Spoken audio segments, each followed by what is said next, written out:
大家仲記唔記得幾年前，台灣過江龍牛角包名店八月堂挾着殿堂級可頌嘅美譽登陸香港，瞬間引爆全城熱潮？佢哋選址黃金地段，店面設計時尚簡約，主打每日新鮮現場烘焙，採用日本頂級麵粉同歐洲天然奶油，再配上琳琅滿目、創意十足嘅口味，例如蜂巢可頌、迷戀卡士達，仲有季節限定嘅水果系列，每一款都色香味俱全，簡直係視覺同味覺嘅雙重享受。當時無論係平日定假日，八月堂門外總係大排長龍，社交媒體上亦被佢哋嘅牛角包瘋狂洗版，買到一個八月堂牛角包就好似得到一件藝術品咁，成為年輕人之間嘅潮流指標，風頭一時無兩，堪稱烘焙界嘅一個小神話。但係呢股熱潮並冇持續太耐，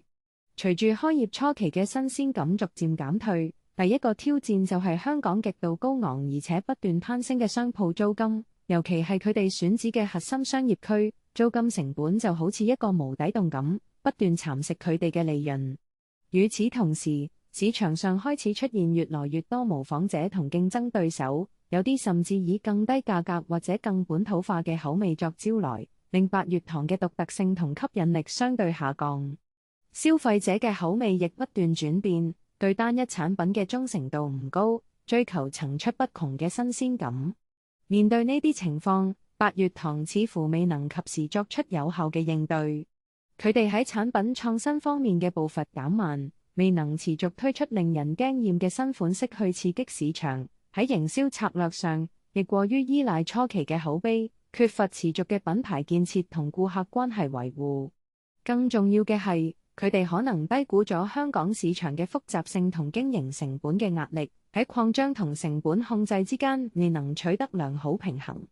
當租金壓力越來越大，客流量開始下滑，而營運成本又居高不下，八月堂嘅財務狀況就開始亮起紅燈。